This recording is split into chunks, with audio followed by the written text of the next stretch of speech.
Graça e paz, queridos irmãos. Louvado seja Deus por mais uma noite, por termos o privilégio de juntos termos um tempo aqui de reflexão dentro da palavra de Deus.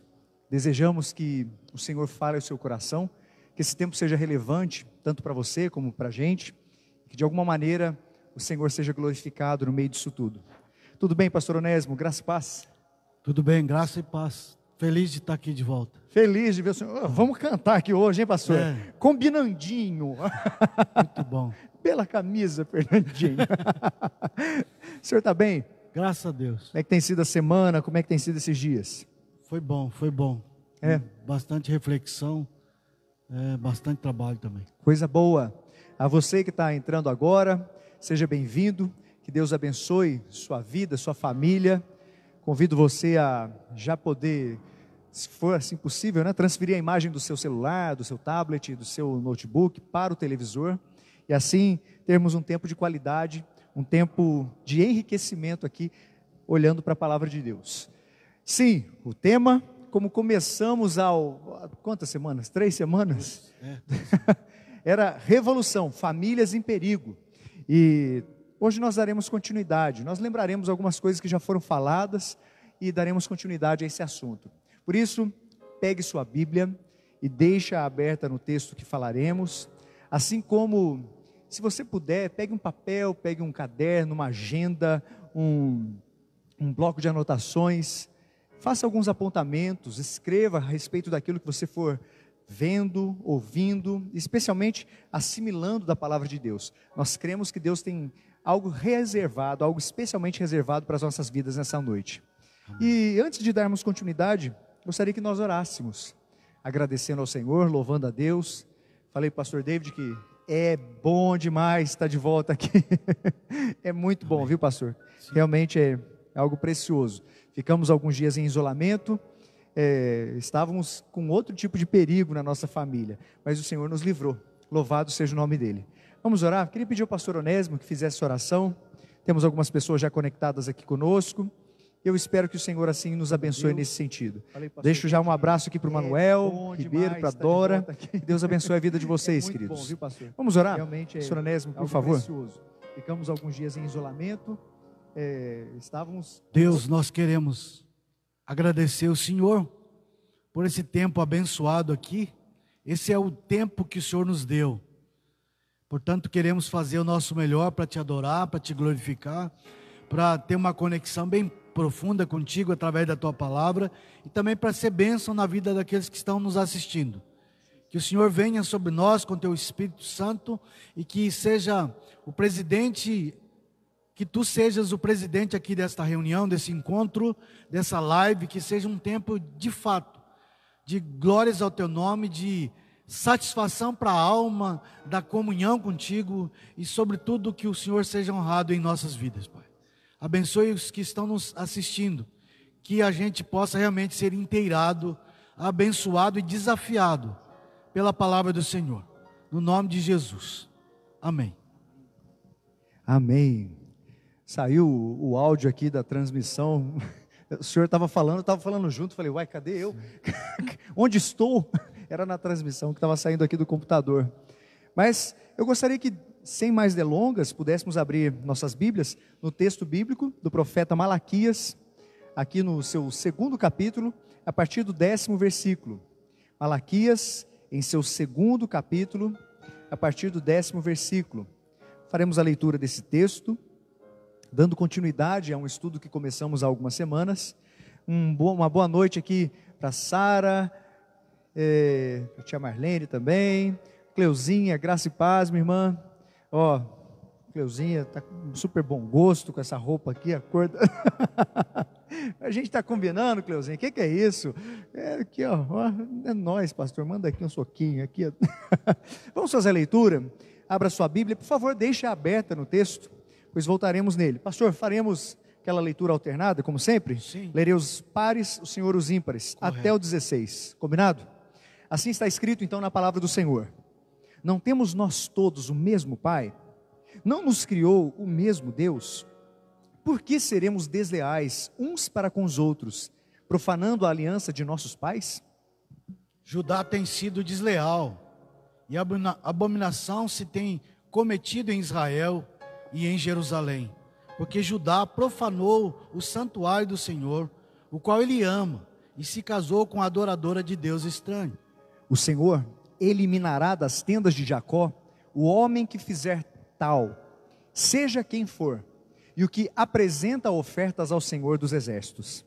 Ainda fazeis isto: cobris o altar do Senhor de lágrimas, de choro e de gemidos, de sorte que ele já não olha para a oferta e nem a aceita com prazer da vossa mão. E perguntais: por quê?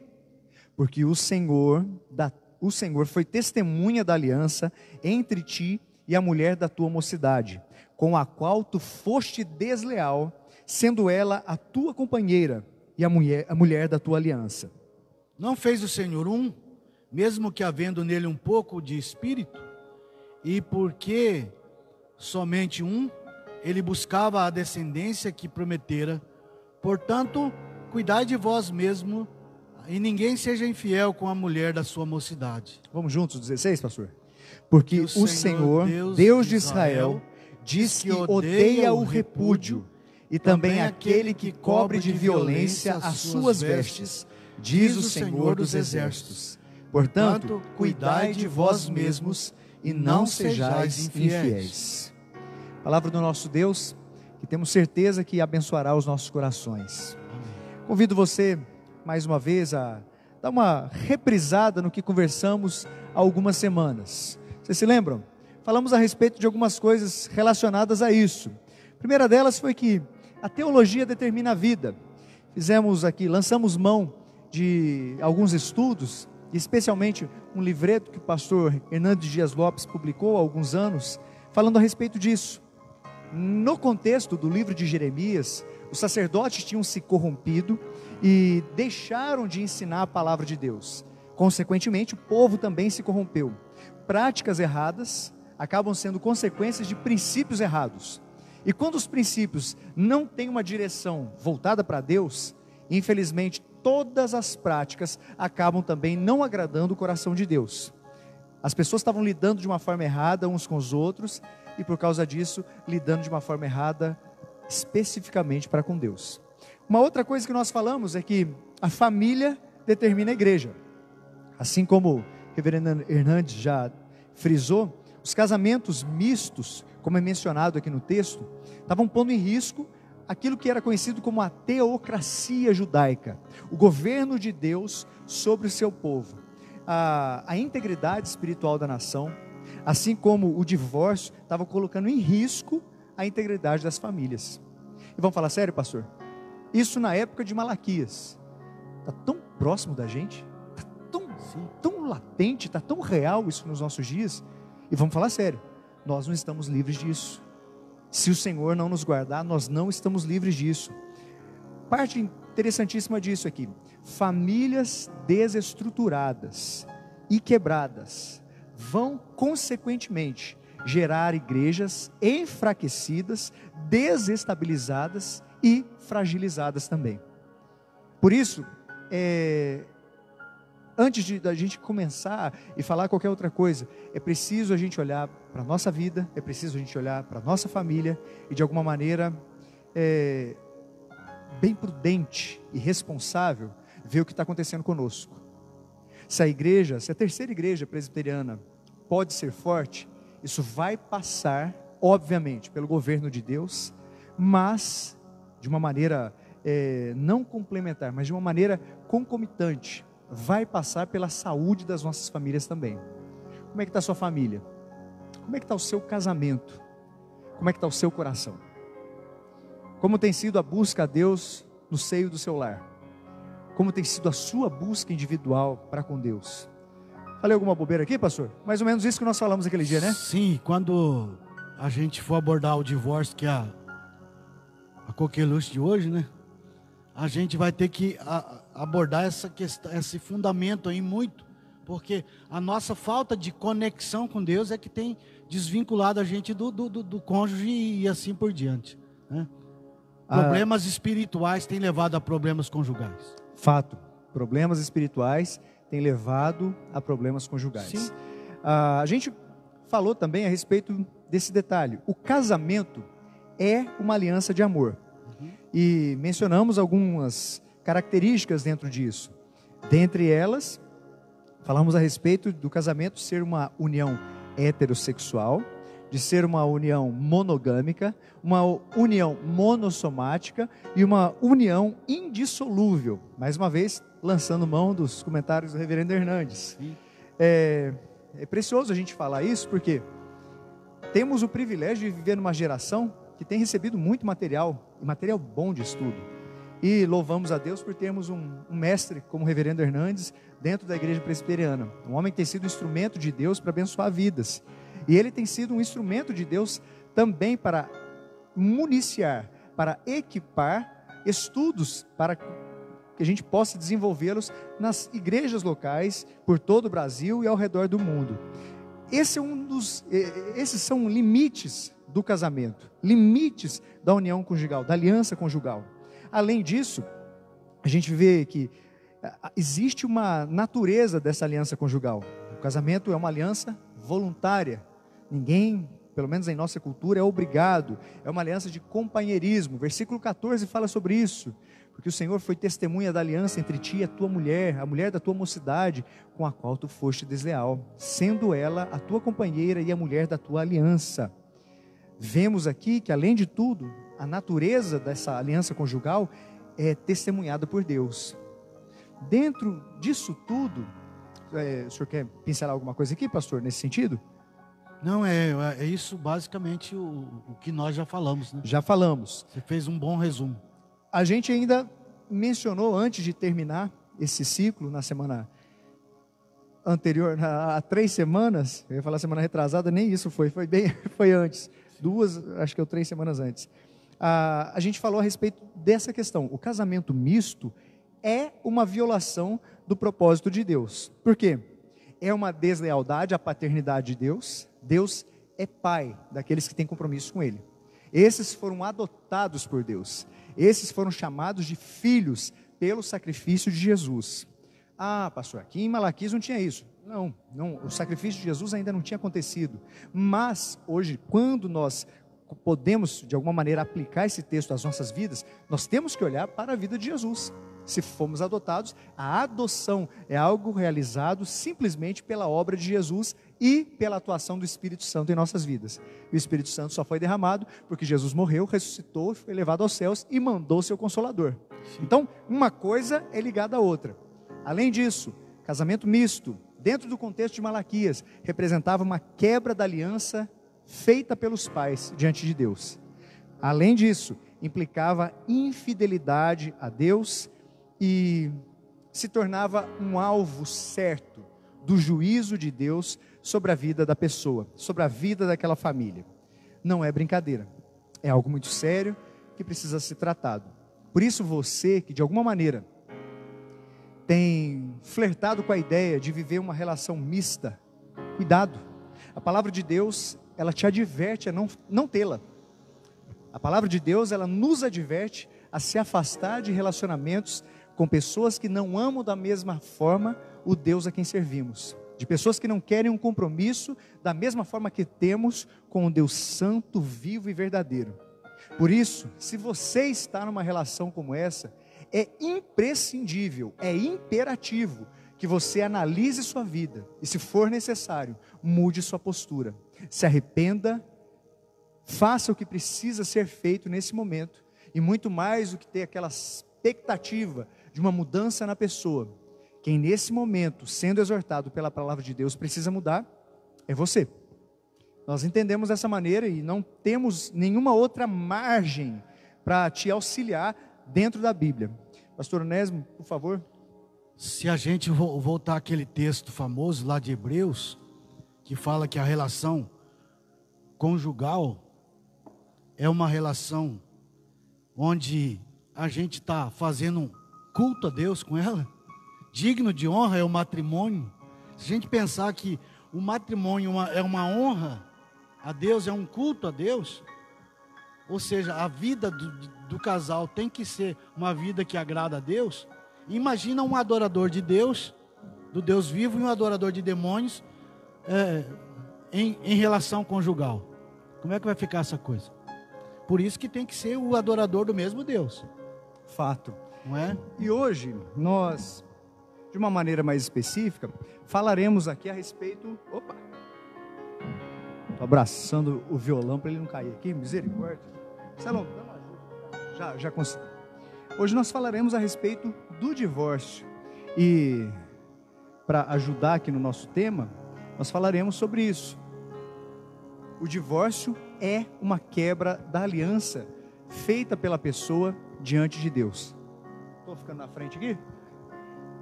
Acho que melhorou aqui, melhorou? Se eu estiver na frente, por favor, vocês relevem em casa, viu? Relevem em casa. Quero ver os comentários aqui dos irmãos. A tia Marlene sempre participando. Boa noite, queridos pastores. Abraço grande para vocês. Deus abençoe. Maria Cristina, Isaac, boa noite, minha irmã. Que Deus abençoe sua vida também. Terezinha, que Deus abençoe sua vida. Quem mais? Marcelão mandou uma boa noite aqui também. Ô Marcelão, boa noite para você aqui conosco. Vamos cantar um cântico. Por que eu estou querendo enfatizar alguma coisa específica em relação a esse cântico? Se nós estamos vivendo um momento onde as famílias correm perigo, alguns, pastor, têm preferido o divórcio ao invés do perdão. Têm preferido destruir, terminar um relacionamento, independentemente de quantos anos já perdura esse relacionamento. Alguns têm preferido jogar fora, em vez de tentar consertar. Como é que de alguma maneira a gente pode dar início a esse tema, pastor, nessa noite? Fui procurado por uma moça e ela disse: pastor, me dê um versículo da Bíblia para eu separar do meu marido. Eu conversei com ela, o casamento dela realmente era um casamento complicado. Eu falei, se você tivesse me procurado há 15 anos atrás, eu teria te dado 10 versículos bíblicos para você não se casar. Agora eu te dou uns 10 versículos para você permanecer casada. Porque a gente começa errado, não consulta Deus para começar, começa errado. Depois não consulta Deus para desfazer.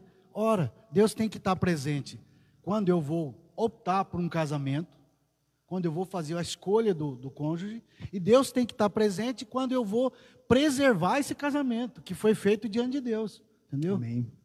Quando a gente olha para essa questão, é imprescindível que exista uma palavra no relacionamento chamada perdão. Sim. Se existe esperança para os relacionamentos, essa esperança passa pelo perdão. No nosso relacionamento com Deus, a gente precisa do perdão.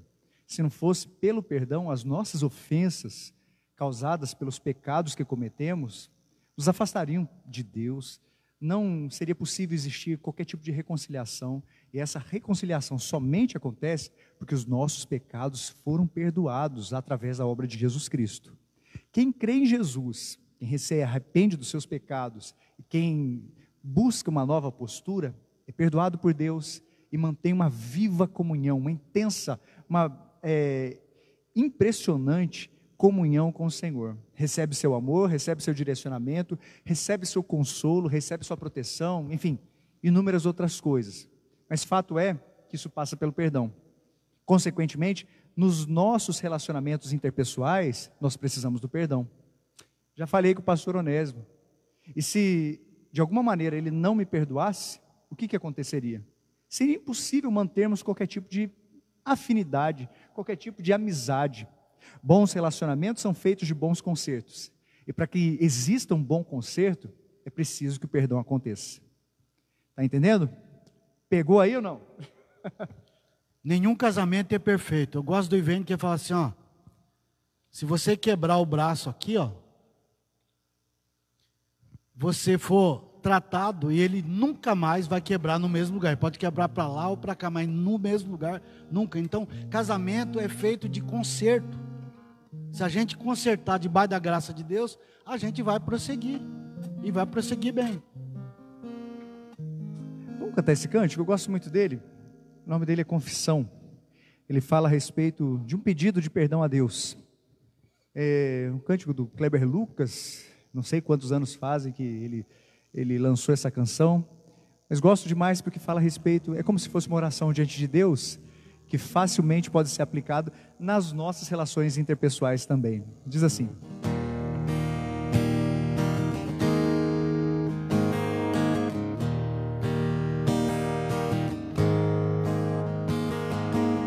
perdoai os nossos pecados, como temos perdoado quem nos tem ofendido.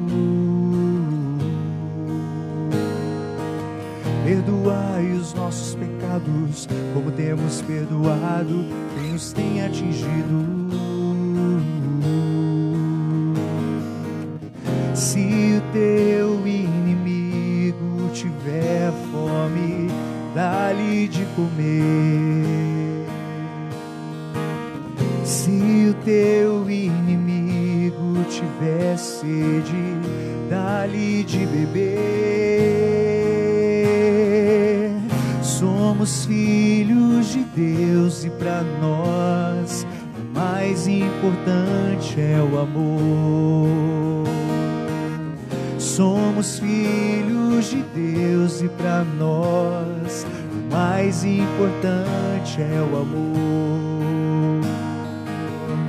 Por isso dizemos: perdão, perdão, quero te pedir perdão. Perdoar, perdoar, quero aprender a perdoar. Amar, amar, sim, eu quero te amar. Ser amado, eu preciso ser amado. Vamos do início? Cantar novamente?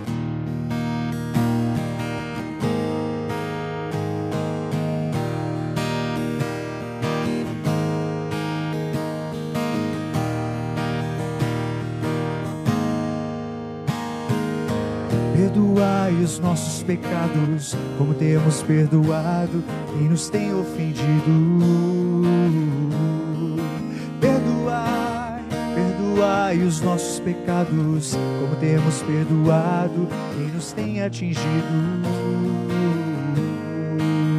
A palavra do Senhor nos ensina: se o teu inimigo tiver fome, dá-lhe de comer.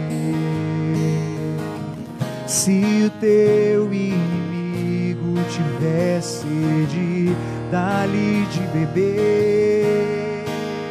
Afinal, somos o quê? Somos filhos de Deus e para nós o mais importante é o amor.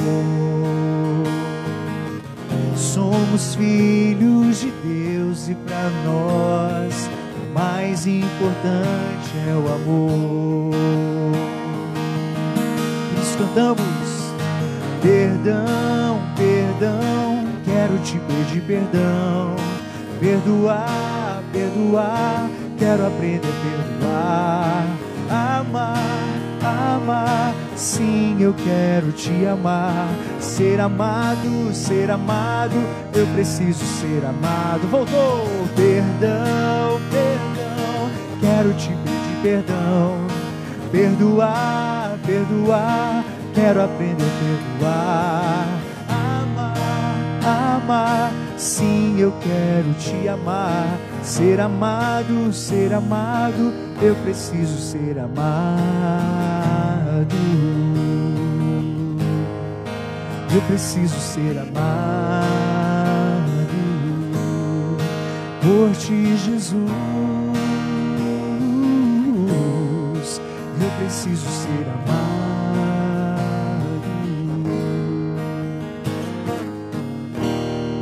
Amém. Pastor Onésimo, poderia orar? Agradecendo ao Senhor. Obrigado, Deus, pelo perdão. Obrigado por essa bênção que não olha para os méritos, olha para a graça de Cristo. Louvado seja o teu nome. Não é porque somos perfeitos que caminhamos contigo, é porque somos perdoados por ti. Ensina-nos a fazer o mesmo em relação ao nosso próximo, Senhor. Que possamos não olhar para a perfeição do próximo, não esperar a perfeição do próximo para amá-lo, mas que a gente o ame como tu nos amou, com perdão, com graça, com misericórdia, Pai. fortalece a nossa fé, para que sejamos de fato pessoas que perdoam sempre, no nome de Jesus. Amém. Amém.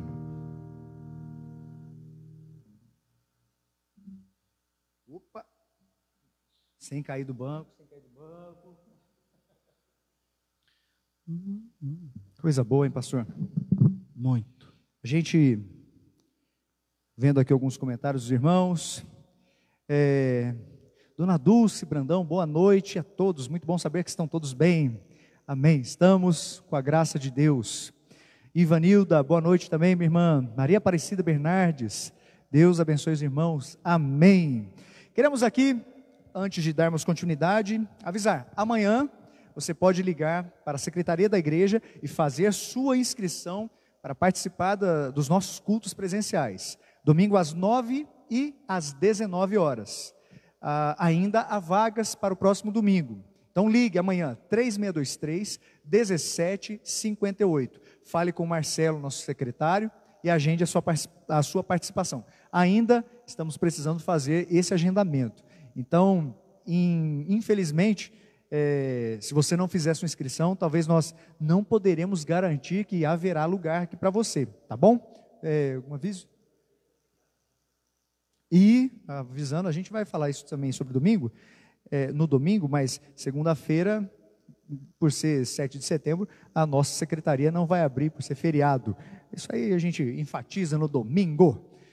Ok, queridos, vamos dar continuidade aqui. O texto de Malaquias, no seu 2º capítulo, no versículo 16 diz: porque o Senhor Deus de Israel diz que odeia o repúdio. Alguns dizem assim, Deus não odeia nada não. A Bíblia está dizendo, Deus odeia o repúdio e também aquele que cobre de violência suas vestes. Então não é uma coisa só não. Aqui pelo menos há 2 descrições daquilo que Deus odeia. O repúdio, ou seja, o abandono, o afastamento, o desprezo pelo cônjuge em relação ao outro, e aquele que cobre de violência suas vestes. O texto está dizendo isso de uma forma muito clara. Quando a gente vê essa questão do divórcio ser uma quebra da aliança que existe diante de Deus, o que isso significa? Dadas as circunstâncias, olhando para esse versículo 16, a primeira coisa que a gente pode afirmar é: o divórcio não foi instituído por Deus. Podemos dizer isso? Seguramente. Com certeza. Por quê? Pode ser que ele seja permitido por Deus. Jesus vai replicar isso em alguns momentos no Novo Testamento, no momento que ele é questionado a respeito disso. E inclusive nos momentos que ele foi questionado sobre o assunto, era porque estavam tentando colocar Jesus em algum tipo de situação incômoda, para que ele assumisse um lado ou outro. E ele sempre, com maestria, saiu muito bem de todos esses questionamentos. Mas o fato é como se a gente entendesse, Deus regulamenta o divórcio. Ele coloca uma regra para isso, mas ele não instituiu o divórcio. O divórcio acontece pela dureza dos corações de homens e mulheres que um dia resolveram se casar. Pastor, o senhor quer falar alguma coisa a respeito disso? Fato é, Deus instituiu o casamento, sim, mas o divórcio não foi instituído por ele. Sim. Talvez uma palavra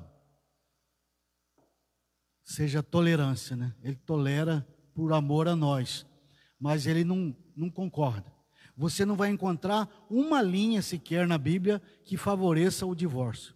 Se você quiser procurar apoio em Deus, na palavra de Deus e em homens de Deus que levam a sério a palavra, para o seu divórcio, pode existir, não tem apoio.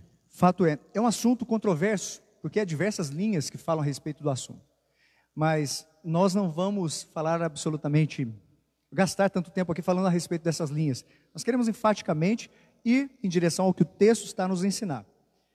O casamento é fruto desse coração amoroso de Deus, um coração que planejou a família.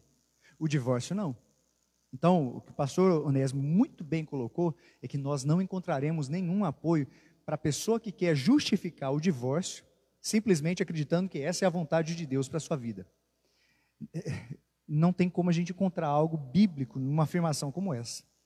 Não sei se você está entendendo, mas eu espero que de alguma maneira seu coração ainda esteja aberto para aquilo que a gente vai continuar a falar. Fato é, se o casamento é algo que nasceu do coração amoroso de Deus, o divórcio é algo que nasceu do coração endurecido do homem. Sim. É exatamente isso. Dando continuidade, pelo que nós lemos no versículo 16, além de não ser instituído por Deus, não é vontade de Deus que o divórcio aconteça. Pastor Onésimo poderia falar um pouco mais sobre isso aí? Tem pessoas que falam assim, eu acho que posso me divorciar e eu sinto que não vou desagradar a Deus, eu sinto. Meu irmão, eu sinto, não está na Bíblia. A Bíblia está cheia de ordens de Deus. Portanto, a vontade do Senhor é que o casamento seja preservado. Esse que eu sinto aí não está na Bíblia, está em outra Bíblia, né? Não na Bíblia da minha natureza. Né? Na realidade, a Bíblia, revelação de Deus, Primeiro Testamento, Segundo Testamento, Novo Testamento, Antigo Testamento, nessa não existe essa possibilidade. Sim. A gente olha aqui para o texto bíblico, Jesus é questionado a respeito do divórcio por algumas vezes. E em todos os momentos ele enfatiza que pela dureza do coração do homem é que isso acontece. Eu ia fazer a leitura aqui de um texto, mas embora o divórcio não seja permitido, em caso de infidelidade e de abandono, ele, nessa questão, abre-se aqui uma possibilidade. Ele não é obrigatório, mas ele é permitido. E isso é resultado do quê? O próprio Senhor Jesus fala sobre isso. Do coração endurecido do homem. Melhor que o divórcio, assim como acabamos de cantar, é o quê? Perdão. É o perdão, é a reconciliação. Sim. Então, se a gente pode enfatizar alguma coisa em relação a isso aqui, a primeira delas é essa, a natureza do divórcio. Não foi instituído por Deus, não é vontade de Deus. Versículos 14 e 15 desse texto de Malaquias, o senhor poderia ler, pastor? Sim. Malaquias, segundo capítulo, 14 e 15. E perguntais, por quê?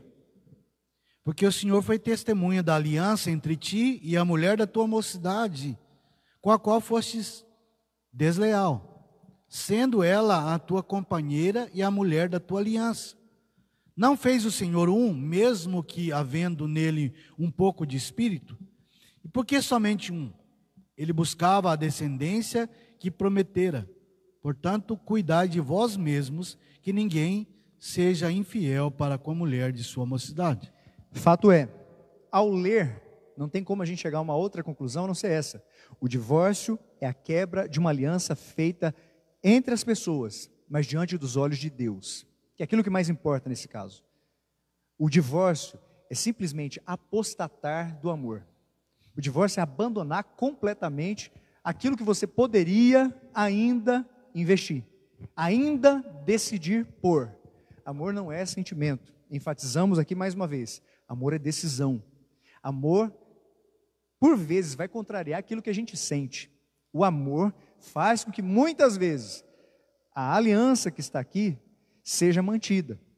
Só que tem horas, como diz Dietrich Bonhoeffer, tem horas que é a aliança que vai sustentar o amor.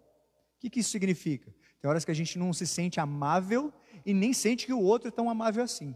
Mas diante da aliança que foi feita aos olhos de Deus, esse amor precisa ser conservado.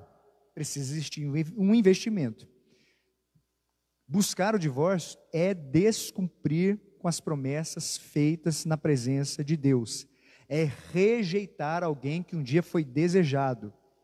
E quando a gente olha especificamente para esse livro de Malaquias, os versículos 14 e 15 que foram lidos aqui pelo pastor, olha que expressões. Aqui faz uma referência ao homem. Então a referência que faz ao homem é a mulher da tua mocidade. Versículo 14 diz, tua companheira. Versículo 14, a mulher da tua aliança. São coisas muito específicas, são coisas profundas. E não é para ser uma coisa qualquer, jogada no lixo. É uma coisa única. Falei na semana retrasada, quando vi a Aline ter os seus primeiros sintomas da Covid, e ver que ela estava piorando e não parava. Eu falei, não é uma coisa qualquer. A gente vê a pior doença do mundo, de repente bater na porta da sua casa, você fica naquela coisa, espera aí, não é uma pessoa, é a pessoa. Sim. é única, ela é única, não tem outra pessoa, não tem outra Aline. E o fato é, nesse momento a gente vê como é grande essa razão que Deus dá, a seriedade feita na aliança. Está dando para entender? Vou ver aqui se os irmãos estão comentando alguma coisa. Talvez nem todos os comentários a gente vai poder ler aqui, viu, irmãos? Mas mandando um abraço aqui para Andréia, Dona Benedita, Maria Benedita, Luísa, Josmar, graça e paz, Gessi, minha sogra querida, Xande, um abraço, boa noite, Bete Amaro, Luísa Molina, Jane, Cássia, Ditinha, Dona Ditinha, graça e paz, meus irmãos. Falando a respeito disso, o senhor gostaria de comentar sobre essa natureza do divórcio ainda, pastor? Aqui tem 3 coisas importantes. Primeiro, a mulher da tua mocidade. É que está dizendo que houve uma tratativa lá quando ela estava bonitona, né? Quando ela estava tudo em cima, né? Maravilha, né? Só houve abrindo um parênteses aqui. A mulher da tua mocidade, mas aqui, obviamente, enquadra-se o marido da sua mocidade. Sim. Aquele que um dia conquistou seu coração, dona querida e bonita da sua casa aí. Ó. Correto. Continuando, pastor, perdão. Houve uma tratativa, então, lá no início. E quem descumpre promessas é infiel. Ponto. Outra coisa, é a tua companheira, é o propósito. Deus criou essa mulher da tua mocidade para ser tua parceira de caminhada. Ou, invertendo, como você citou o caso da Aline, o pastor Júnior é o parceiro de caminhada da Aline. Imagina no momento que ela mais precisasse, você caísse fora. Eu sei de história, a mulher ficou com câncer, aí o cara abandonou a mulher no câncer, né? E é irresponsável, né? Os votos Não que a gente faz, geralmente implicam e sempre abrangem aquelas famosas frases, na saúde Sim. ou na doença, na riqueza, na pobreza, tô até bambeando aqui, saúde, riqueza, doença, riqueza, pobreza, uma coisa que nós inserimos, na presença ou na ausência. Sim. E de certa maneira, se a gente não presta atenção nesses detalhes, em momentos muito sutis que eles podem ser deixados de lado. Sim. O pastor Onésimo falou aqui, é algo que geralmente é mais vivido na pele das esposas. Geralmente as esposas são casca grossa, viu? No bom sentido. Elas demoram para ficar abatidas. Não é qualquer doença que põe a mulher na cama deitada. Não é sexo frágil, nada. Não tem nada de sexo frágil. A palavra se refere às mulheres como um vaso mais frágil, Sim. mas não por ser mais fraca. Geralmente são os homens que fazem mais drama quando estão doentes, né? Pega um resfriado e fala, chama a família, quero me despedir. Misericórdia. E é nessas horas que a gente vê uma das coisas que implicam nesses votos que um dia são feitos. Sim. A natureza do divórcio, acredito que fica muito claro tudo isso no texto. A causa do divórcio acaba sendo falado também nos versículos 15 e 16. Eles já foram lidos, e se você puder, confira na sua Bíblia. Se você chegou agora, livro do profeta Malaquias, 2º capítulo, versículos 15 e 16. Se você olha nos versículos 15 e 16, você vai ver uma causa muito evidente, a falta de cuidado de si, como também a falta de cuidado do cônjuge. Estava no congresso de casais certa vez, e o pastor falou, casamento é uma conta bancária. Sim. Se você não depositar, não tem como você sacar. Se você não deposita e só quer ficar tirando, tem uma hora que você chega à falência. Se você só quer receber do outro e não investe nada, infelizmente, não tem como você esperar um resultado bom, não tem como ter saldo nisso aí. Pastor, se nós investíssemos mais tempo na busca a Deus, nossa vida com Ele seria muito melhor. Se nós investíssemos mais no casamento, com toda certeza, teríamos menos divórcios. Com certeza. Estou falando bobeira aqui? Me corrija, por favor. Não, é um investimento. Acho que é o Peterson que fala que o casamento, tem gente que pensa que o casamento é uma caixa cheia de coisas boas que a gente vai tirando. Na verdade, o casamento é uma caixa vazia, onde a gente tem que ir colocando, entendeu? Não tirando. Interessante. Entendeu? Jesus fala a respeito disso. Evangelho de Mateus, capítulo 19, a partir do 3º versículo. Veja o que está escrito, do 3º ao 9º versículo. Vieram a ele alguns fariseus e os experimentaram, perguntando, é lícito ao marido repudiar a sua mulher por qualquer motivo? Então respondeu ele: não tendes lido que o Criador, desde o princípio, os fez homem e mulher, e que disse: por esta causa deixará o homem pai e mãe, e se unirá à sua mulher, tornando-se os dois uma só carne? De modo que já não são mais dois, porém uma só carne. Portanto, o que Deus ajuntou, não o separe o homem. Replicaram-lhe: por que mandou então Moisés dar carta de divórcio e repudiar? Respondeu-lhe Jesus: por causa da dureza do vosso coração é que Moisés vos permitiu repudiar a vossa mulher. Entretanto, não foi assim desde o princípio. Eu, porém, vos digo: quem repudiar sua mulher, não sendo por causa de relações sexuais ilícitas, e casar com outra, comete adultério. E o que casar com a repudiada, comete adultério. Jesus é enfático aqui nesse sentido. O detalhe que Jesus queria trazer é que o casamento precisa ser preservado. O casamento é algo que antecede as leis, antecede o decálogo, antecede as tábuas que foram entregues nas mãos de Moisés.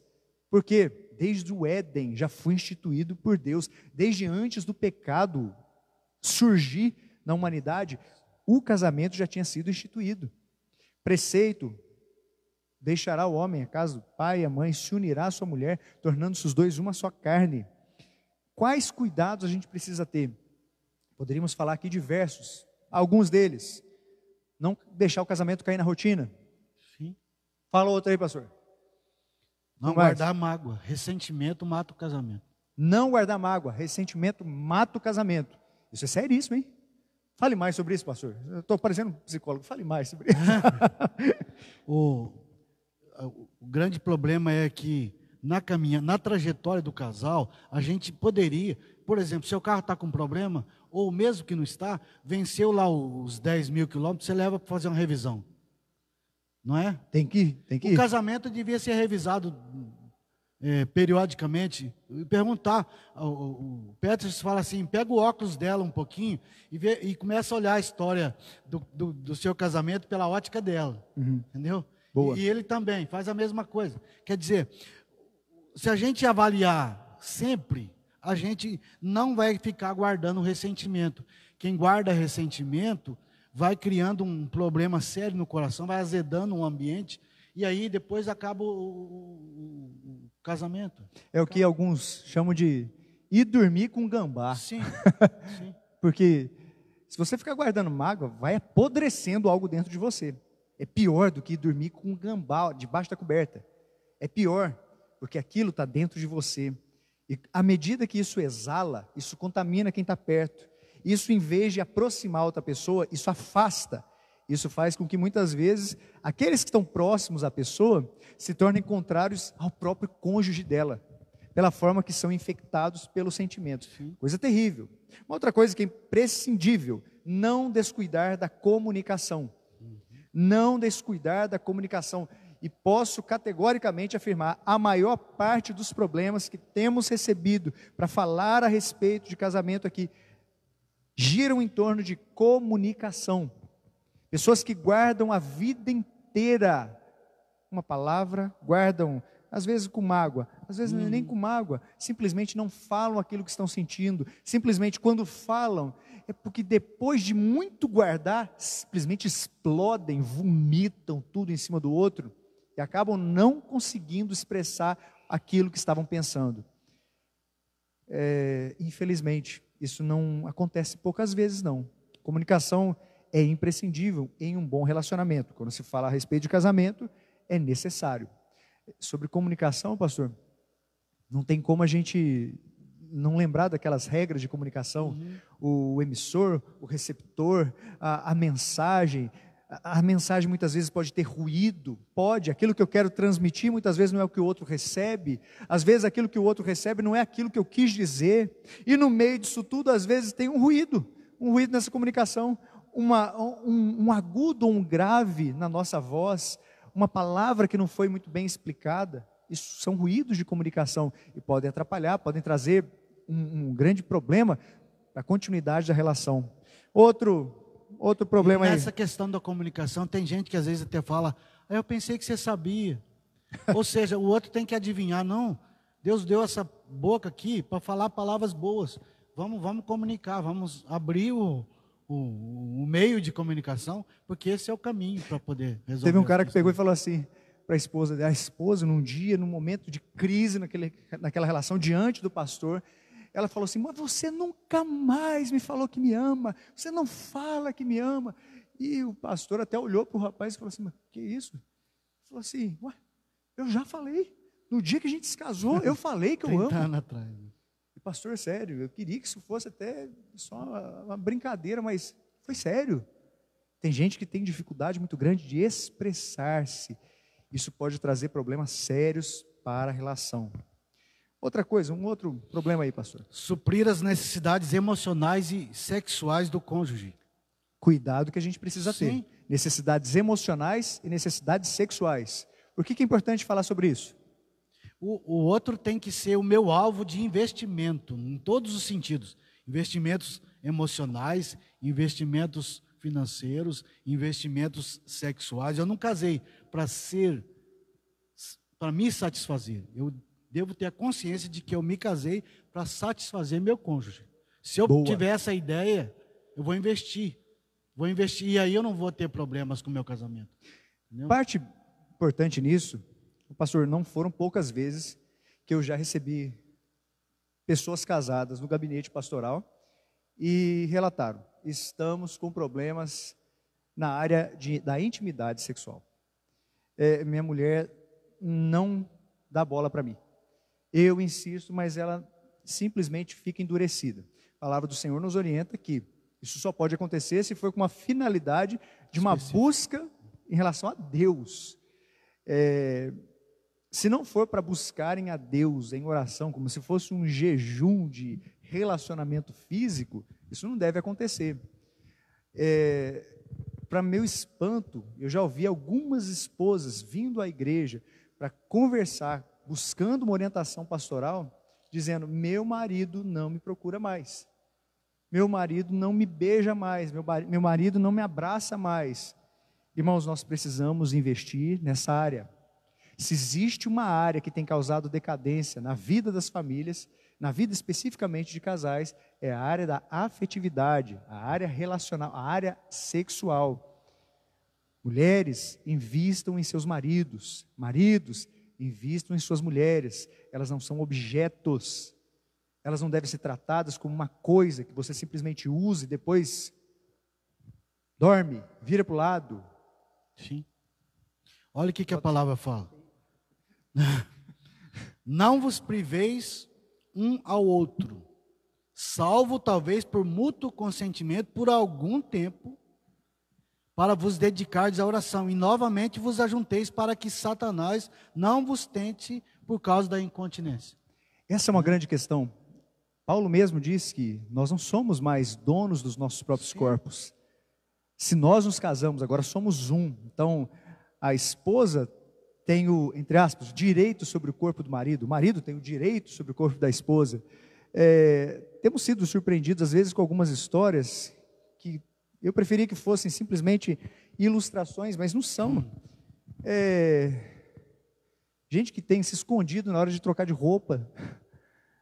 Tem uma esposa uma vez que nos procurou e falou assim: pastor, meu marido anda dormindo de calça jeans, e literalmente, de camisa social, porque ele está com medo que se Jesus voltar na hora que ele estiver dormindo, ele não vai. E eu pastoreava essa igreja. E aí, eu falei: rapaz, que história é essa? Sua mulher está sentindo falta de você. Quer dizer que se Jesus voltar na hora que você estiver tomando banho, como é que vai ser? Você vai ter que pedir licença? Você aguarda só um segundinho, deixa eu me vestir. Que história é essa? Casamento é algo que é para ser realmente vivido em intimidade. E a sexualidade faz parte disso. Nós poderíamos falar muito mais sobre isso, mas não. Outra coisa que a gente precisa dentro desses cuidados que a gente tem que ter para não causar o divórcio, é administrar sabiamente a questão financeira. Para o nosso espanto, diz que 50% ou algo próximo a isso, dizia uma pesquisa que foi publicada na revista Pais e Filhos, aproximadamente metade dos divórcios são causados por problemas relacionados à área financeira. Eu achei muito grande esse índice, mas não me assustei. Infelizmente, tem esposas que mantêm gastos que seus maridos não sabem, e o contrário também é real. Maridos que mantêm gastos, investimentos ou futilidades que suas esposas não sabem. Gastam além daquilo que podem e depois falta naquilo que precisa. Isso acontece? Talvez esteja acontecendo na sua família. Talvez você, esposa que está nos ouvir aqui, comprou coisas que você não queria nem dizer ao seu marido. Ou omitiu a informação do tanto que você gastou. Tem marido que não fala para a esposa o quanto recebe. Tem esposa que esconde do marido o quanto ganha. Esposas que trabalham fora. Isso, infelizmente, pastor, não está sendo pouco. Existe casos assim em nossa igreja, na terceira igreja presbiteriana de Itajubá, para nossa tristeza. Eu não estou querendo expor ninguém, não vou falar o nome de ninguém, mas se você está nesse caso, por favor, saiba, se você não administrar bem a questão financeira, sua família corre perigo. A sua família está correndo um grande perigo. Há um sinal de alerta sobre a sua cabeça e algo precisa ser feito.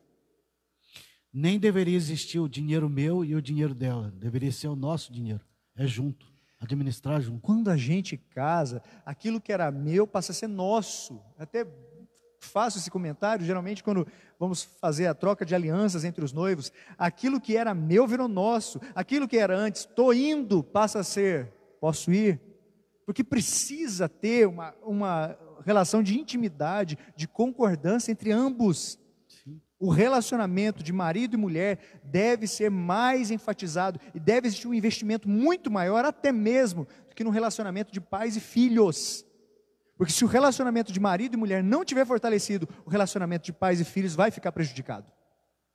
E não são poucos os casos de filhos que veem divergências nos pais e acabam sendo manipuladores.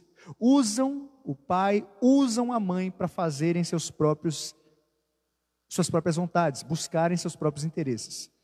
Eu queria que isso não existisse em nossa igreja, mas existe também. Por que eu estou enfatizando isso? Porque nós somos falíveis, nós somos pecadores, mas ainda há chance de redenção.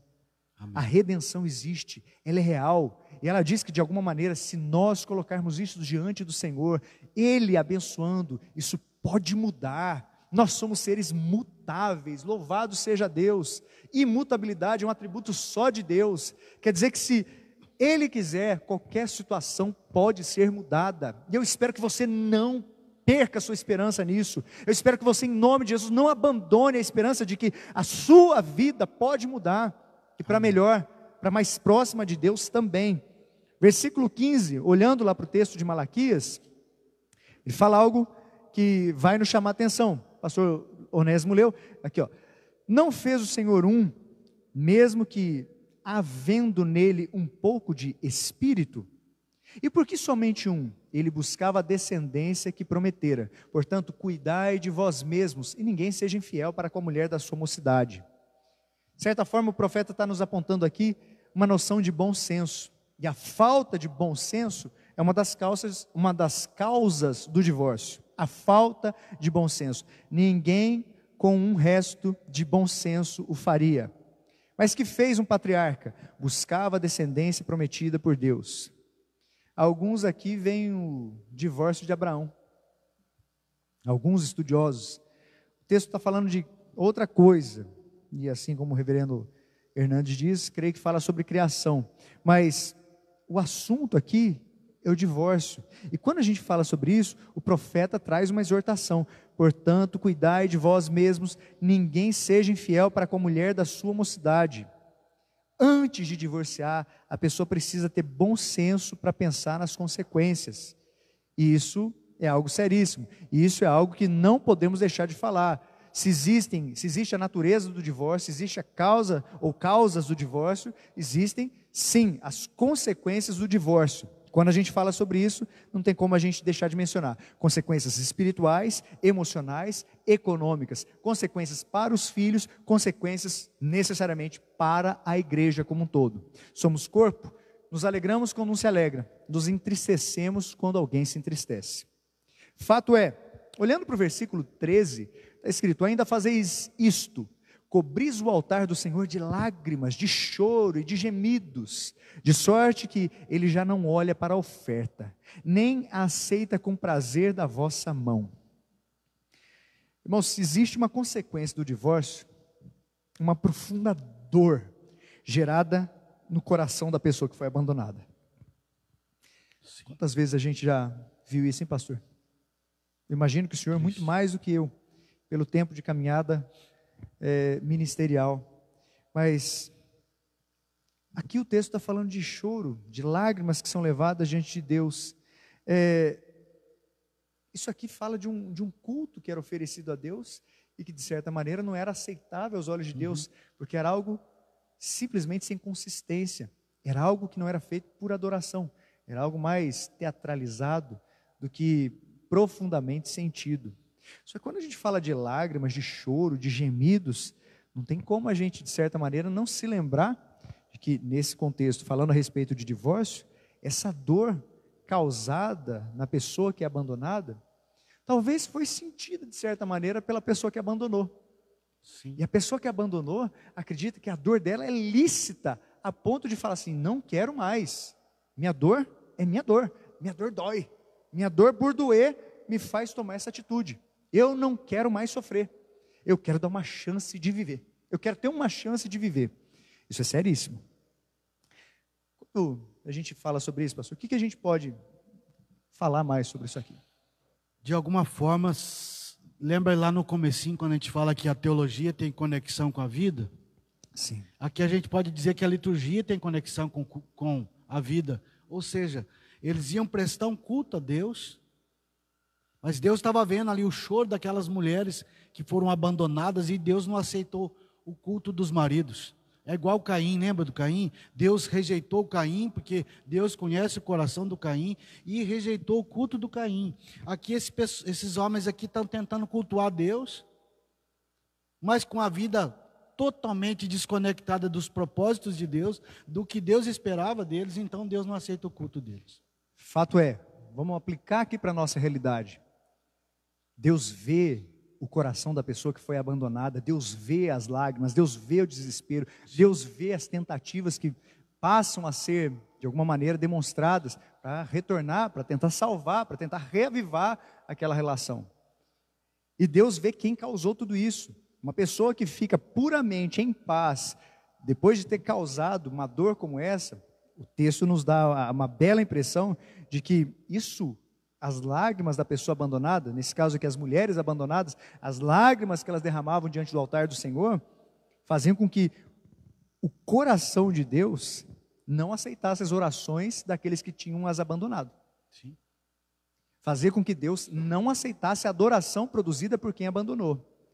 Por isso, se você está tranquilo, se você está feliz, se você está satisfeito, tendo abandonado o seu cônjuge, eu acredito que talvez você esteja debaixo do pior juízo que Deus pode dar a uma pessoa, ela estar satisfeita sem fazer a sua vontade. Porque uma pessoa que está satisfeita sem fazer a vontade de Deus, ela não tem tristeza gerada em seu coração que vai produzir arrependimento. Uma pessoa que não tem tristeza em seu coração e não produz arrependimento, é uma pessoa que não vai se arrepender, que não vai mudar e não vai ser perdoada por Deus. Uma pessoa assim, é bem provável que precisa realmente se converter. Isso é seríssimo. Eu não quero, por favor, fazer com que você nesse momento emita juízo sobre a vida de ninguém. Porque eu tenho certeza que você conhece inúmeras pessoas que se enquadram nisso aqui. E talvez durante o tempo que estamos aqui a conversar, você já pensou em alguém, você já falou, talvez já tenha até mandado mensagem para agora, está vendo, pastor Onésio, pastor Júnior estão falando sobre isso, olha aqui, ó. Eu quero que você pense a respeito da sua vida. Cuida da sua casa, cuida da sua vida. Vamos fazer uma versão nova daquela música. Porque o que diz respeito à sua adoração, tem respeito somente com a sua vida. Contudo, quando a gente olha para a vida congregacional, nós não podemos deixar de falar a respeito disso. Isso é seríssimo e precisa ser levado a sério. O divórcio, com toda certeza, dói mais do que o luto. É o luto de uma pessoa que está viva. Seja para o cônjuge abandonado, ou seja para os filhos. O divórcio vai doer mais do que a dor do luto. É seríssimo isso. Tem um texto que ajuda a gente a entender isso aqui. Em hebraico, quando a palavra deixa pai e mãe e se una a sua mulher, é como se colasse. Os dois se colassem. E quando você rompe uma cola, sai um pedaço de um para lá e para cá. Ou Fato. seja, vai doer porque sempre vai estar lembrando do outro. Mesmo que tiver um novo casamento, vai estar sempre lá encontrando o outro lá para pagar as pensões, papapá, né? Assim? O versículo 15 fala aqui, ele buscava a descendência que prometera. É mencionada a questão de descendência. Uma das consequências do divórcio necessariamente envolve, se a pessoa tem filhos, vai envolver os filhos. Sim. E vai trazer consequências danosas, traz graves consequências para os filhos. Por quê? Algumas dessas consequências. Os filhos vão perceber que não existe temor do Senhor no coração dos seus pais. Ou pelo menos do pai que abandona ou da mãe que abandona. Posteriormente vai ser muito difícil existir algum tipo de orientação que seja devidamente respeitada, depois que isso, de certa maneira, foi desprezado. A gente percebe que se Deus, de alguma maneira, nos permitiu ter filhos que, inclusive, são trazidos ao altar, são diante de Deus apresentados, são batizados, há um compromisso de ambos os pais que criem esses filhos debaixo dos princípios de Deus, debaixo da aliança de Deus, em compromisso e conformidade com as Escrituras. De repente, esses mesmos pais contrariam o que as Escrituras dizem. O que esses pais estão fazendo com seus filhos que um dia foram batizados e receberam aqui uma promessa diante do altar do Senhor de que haveria necessariamente o compromisso de zelar pela palavra de Deus naquela família? Esses filhos estão sendo colocados à mercê de um comportamento que vai afastá-los de Deus em vez de aproximá-los. É a prática das Escrituras não sendo cumprida. E é a prática nesse momento do o que eu quero vale mais do que a palavra de Deus. As minhas justificativas falam mais alto do que aquilo que a palavra do Senhor preceitua. Irmãos, isso é seríssimo. Isso é seríssimo. Perdão, pastor, o senhor ia falar, eu acho que eu cortei o senhor, perdão. E tem uma outra questão que eles ficam muito confusos, né? Exato. Sem referência nenhuma. Eu fiquei sabendo de um adolescente que falou, eu não vou tomar a Santa Ceia servida por aquele presbítero. A vida dele está toda torta, eu sei. Ou seja, adolescente, é o Swindoll que fala isso, Charles Swindoll. Adolescente suporta qualquer tipo de dor, não suporta a hipocrisia dos pais, dos pastores, dos líderes. Entendeu? Então, se tem hipocrisia no Pais, pastores e líderes. E líderes. É o gradativo. Se isso é visto na vida de algum líder, e obviamente, com toda razão, vai ter um questionamento sobre a integridade da vida desse líder e a integridade das ações dele, independente de quais forem as suas ações, haverá um questionamento da integridade da vida do pai ou da mãe. E o que vai ser respondido? Eu não sou isso que você esperava. Consequência do divórcio. Versículo 13, a segunda parte dele diz assim, de sorte que ele já não olha para a oferta, nem a aceita com prazer da vossa mão. Isso, pastor, isso é seríssimo. É como se Deus aqui visse essa quebra de comunhão do casal e entendesse como uma quebra de comunhão com ele. Sim. E por causa disso, rejeitasse a partir daí tudo que essa pessoa oferecesse como culto a ele. Isso é pesadíssimo. Os contemporâneos aqui de Malaquias estavam subestimando a importância do casamento. Sim. Estavam também subestimando as consequências do divórcio. Estavam deixando isso, estavam destratando, estavam achando que isso era uma coisa qualquer. Pastor, a gente lê aqui, eles estavam chorando, mas não estavam se arrependendo. É isso? Sim, sim. É provável que o choro, não porque a gente está aqui defendendo as mulheres, né?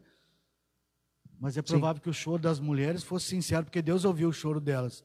Mas Exato. o deles, Deus não ouviu, quer dizer, era lágrimas de crocodilo aí na parte deles, né?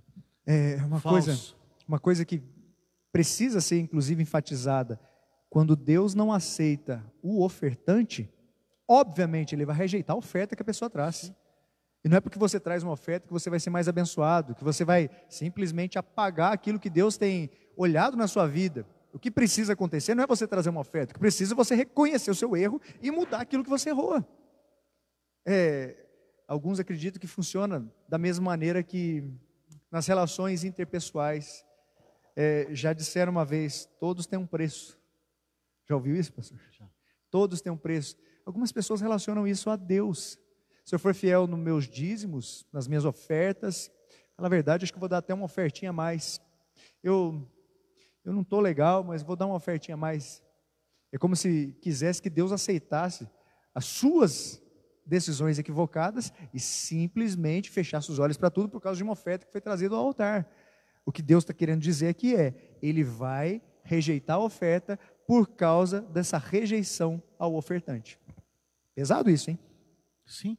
Até o jejum que a gente supostamente acha que é vamos dizer, um culto mais apurado, uma coisa mais sagrada. Santa, Até o Jesus, se você fizer jejum para fazer barganha comigo, Deus diz assim, pode parar que eu não vou aceitar o seu jejum. Olha aí, no mesmo livro de Malaquias, olha o primeiro capítulo, o 8º, o 10º e o versículo 13. Olha o que eles dizem. Quando trazeis animal cego para o sacrificardes, não é isso mal? E quando trazeis o coxo ou o enfermo, não é isso mal? Ora, apresenta-o ao teu governador. Acaso terá ele agrado em ti e te será favorável? Diz o Senhor dos Exércitos. Lá no 10º versículo é dito assim: tomara houvesse entre vós quem feche as portas, para que não acendesseis debalde o fogo do meu altar. Eu não tenho prazer em vós, diz o Senhor dos Exércitos, nem aceitarei da vossa mão a oferta. Olha o versículo 13, que seríssimo. E dizeis ainda, que canseira, e me desprezais, diz o Senhor dos Exércitos. Vós ofereceis o dilacerado e o coxo e o enfermo, assim fazeis a oferta. Aceitaria eu isso da vossa mão, diz o Senhor. De certa maneira o que Deus está querendo dizer você vai me trazer querer me oferecer um culto, estando completamente arrebentado? Você não está oferecendo absolutamente nada que você oferecer, nem alguém que é diante de você uma autoridade. Se alguém soubesse que aquilo que você está oferecendo aqui não era digno, você não seria recebido. Agora, você quer fazer isso diante de mim? Eu não vou receber. Eu não vou receber seu culto. Eu não vou receber. Consequência de uma quebra de relacionamento com Deus. Consequência do divórcio. Deus não vai aceitar o culto. 1 Pedro, 3º capítulo, versículo 7, diz que se o marido não vive a vida comum do lar, suas orações são interrompidas. Isaías 66:18 diz que se há iniquidade no coração, Deus não ouve as orações. Ou seja, Deus não vai aceitar o culto dessas pessoas, porque Ele não aceita a quebra da aliança conjugal. Isso é seríssimo. Sim. Pastor, a gente precisa falar mais sobre isso. A gente precisa enfatizar. Eu não queria encerrar esse momento aqui sem enfatizar essa consequência aqui também. Vou falar, e aí o Senhor comenta em cima. Versículo 16. O Senhor Deus de Israel diz que odeia o repúdio e também aquele que cobre de violência suas vestes. Diz o Senhor dos Exércitos, portanto, cuidai de vós mesmos, não sejais infiéis.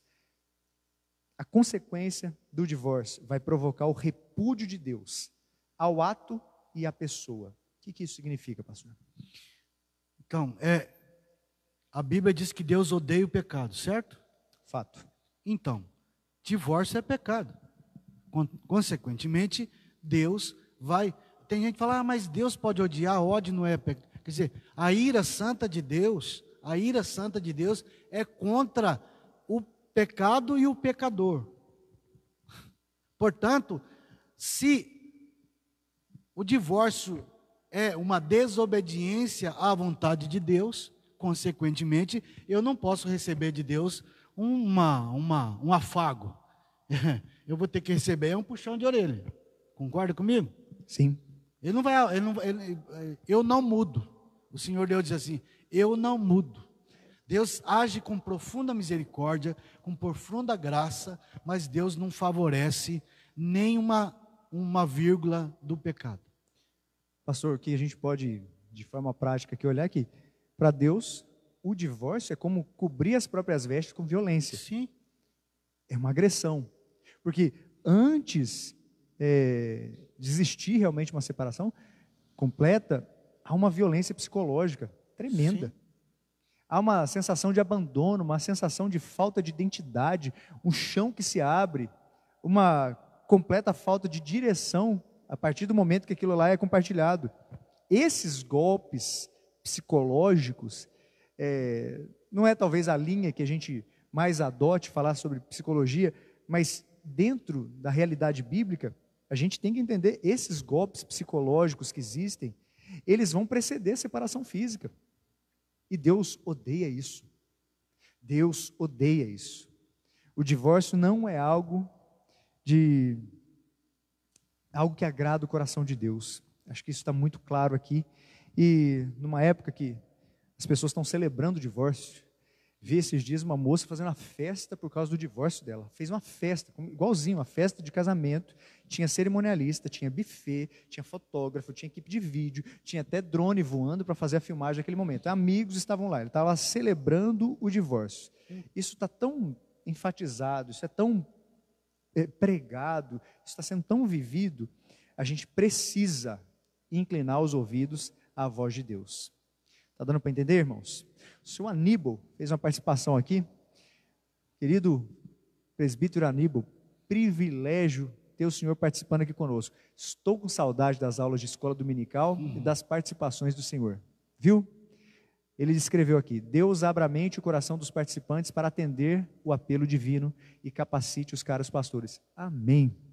A gente vê aqui alguns outros comentários, gostaria até de enfatizar todos eles, mas no meio dessas questões, pastor, que conclusão podemos chegar?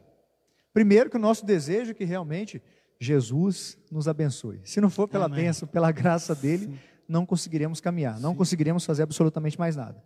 Mas quais são algumas conclusões que a gente pode chegar em relação a isso? Você falou que você tinha colocado uma coisa interessante, que antes mesmo da separação efetiva, muita dor rola. Dores, golpes psicológicos acontecem. Por quê? Por que é isso? Olha só, quando Deus criou o casamento, Deus criou para ser companheirismo, para ser cumplicidade, para ser auxílio mútuo. Agora, se rompe isso, em vez de serem dois parceiros, dois adversários, aí dói, aí fica machucado, entendeu? Então a gente tem que resgatar o propósito do casamento. Amém. Entendeu? O senhor colocou isso, pastor, resgatar o propósito do casamento. Talvez o que como igreja possamos oferecer seja um auxílio para os casais. Isso sim, já foi feito inúmeras vezes. Até o Ronaldo comentou aqui, antigamente tinha um casado para sempre em nossa igreja, era uma bênção. Foi até por ele que Deus nos permitiu encontrar Jesus. Amém. E restaurar nossas vidas, que o Senhor permita ter outro ministério igual a esse em nossa igreja no pós-pandemia. Amém. Amém, Ronaldo. Sim. Vamos orar para que Deus levante casais que estejam desejosos de participar, porque é um sacerdócio. É preciso uma vontade, deliberação própria para isso. É preciso de orientação da liderança para isso também. Mas vamos orar. Eu peço para que você nos ajude em oração nesse sentido, assim como todos que nos ouvem nesse momento. Beth, pastores, Deus não ouve a oração de quem é divorciado? É isso que está sendo dito? Depende, se for uma oração sem arrependimento, uma oração em que a gente quer caminhar, tipo assim, buscar a bajulação de Deus para o nosso erro, então não. Isso é sério? Sério. Agora, Deus ouve a oração de todo mundo, desde que haja arrependimento. E arrependimento significa tirar aquilo que está errado na nossa vida. Uma coisa preciosa aqui, Beth. Permita-me chamar de Beth. Pecado imperdoável, a palavra do Senhor nos orienta e direciona, dizendo que apenas a blasfêmia contra o Espírito Santo é. Sim. O divórcio é pecado, a traição é pecado, a mentira é pecado, o homicídio é pecado, nesse caso o assassinato, e todos eles são perdoáveis. Isso é imprescindível falarmos aqui e enfatizarmos também. Uma pessoa que traiu, abandonou, pediu divórcio, se de alguma maneira tiver arrependimento, expressando isso diante de Deus, ela vai ser perdoada por Deus. É promessa do Senhor e suas orações serão ouvidas. O que o pastor Onésimo muito bem falou nós não podemos achar que tomando uma decisão de uma forma deliberada, sabendo tudo que a Bíblia preceitua, querendo ser abençoados, mesmo tomando uma decisão contrária ao que a Bíblia preceitua, é como se a gente fosse Jonas. Jonas recebe a ordem de Deus de ir para Nínive, vai à cidade de Jope e pega um barco para a cidade de Tarsis. Distâncias paralelas ali nesse caso, mas direções completamente contrárias. Fato é que Jonas não seria bem-aventurado nessa viagem lá para Tarsis. Deus não o abençoaria. Não à toa, Deus fez com que Jonas tivesse todos os infortúnios que ele teve ali, para que ele fosse redirecionado àquilo que Deus tinha lhe preparado e ordenado. Muitas vezes Deus vai redirecionar nossas vidas. Por vezes Ele nos vai levar a clamar dentro da barriga de um peixe. Não de uma forma literal, mas de uma forma que talvez nos imaginemos, no meio de ácidos, aquele cheiro intragável de comida podre, escuridão que a gente não consegue enxergar nada. O texto diz que ele passou um tempo razoável dentro da barriga daquele peixe. E nós não acreditamos que é uma lenda. Possivelmente, pessoas que deliberadamente fizeram a decisão contrária àquilo que a palavra de Deus preceitua, vão colher algumas consequências danosas disso. Mas ainda é possível se arrepender, e ainda é possível orar, e Deus vai ouvir essas orações, é promessa dele. Onde Jesus está no meio disso tudo? Ele inclusive estava pregado naquela cruz para perdoar aqueles que um dia optaram pelo divórcio, optaram, vamos colocar qualquer outro, pela desobediência aos pais, pela mentira, pela ofensa. Jesus estava morrendo por esses. Jesus estava morrendo por nós. Fato, queremos enfatizar aqui também, não estamos livres disso. Nós somos passíveis de erros. O clamor a Deus precisa ser feito a todo instante. Tá bom? Eu espero ter tentado responder isso aqui. Luiz, esse estudo está sendo bênção. Que Deus continue usando suas vidas para ajudar a clarear mentes. Todos precisamos. Amém. Fato é, irmãos, olhando para aquilo que já falamos a respeito de casamento, olhando para o casamento, lembrando da outra semana, casamento é uma aliança de amor. Falando a respeito disso, povo de Deus, aliançado com Deus, não pode entrar em aliança com aqueles que não pertencem à família de Deus.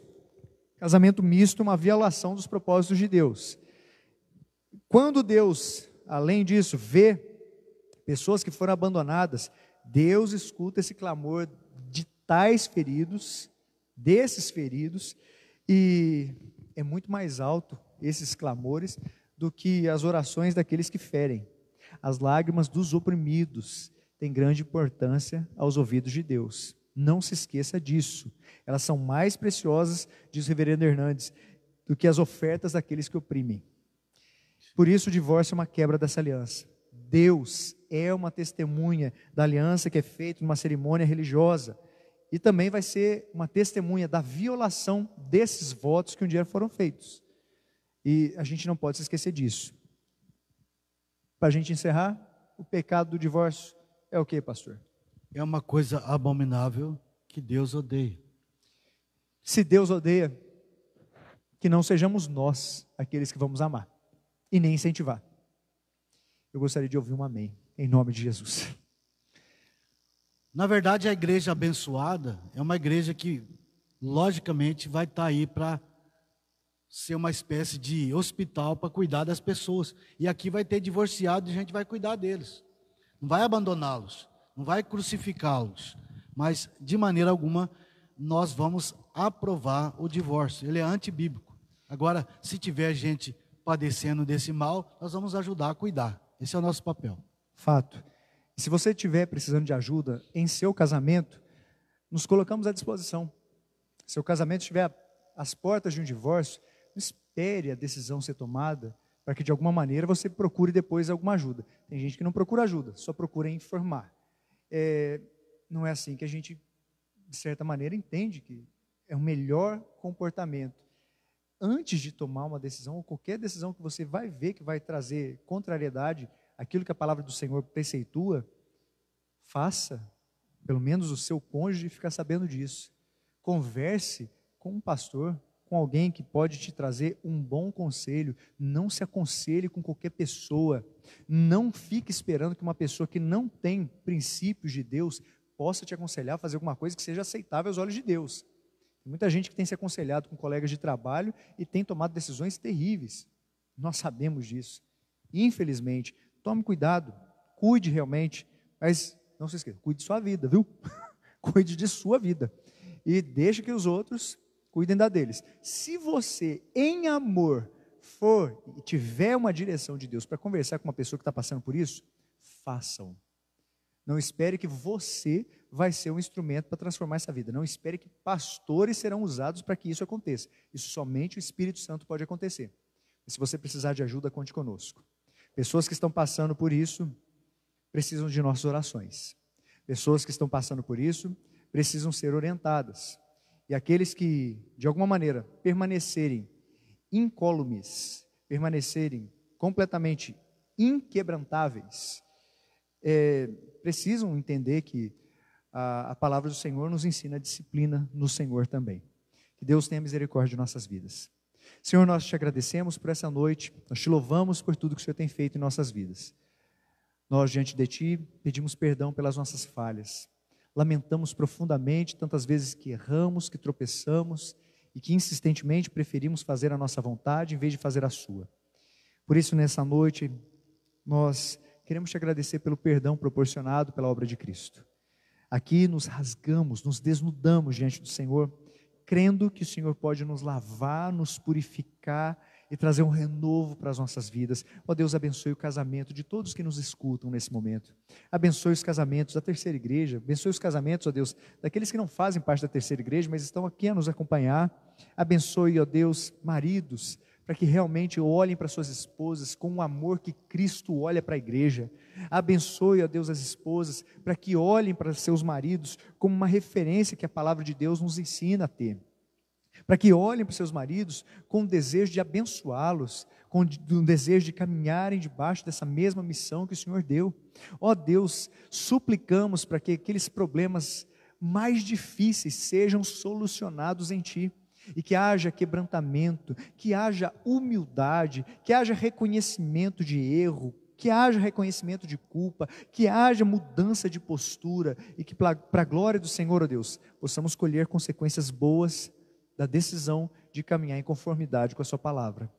Livre-nos de nós mesmos, somos pecadores, somos fracos, e se não for por sua ajuda, não conseguiremos acertar. Em nome de Jesus, ó Deus. Amém. Que Deus abençoe sua vida, até domingo. Se você ainda não fez inscrição para domingo, faça, ligue amanhã, 3623-1758 e converse com o nosso secretário, Marcelão, gente boa. Fiquem com Deus, grande abraço, Deus abençoe.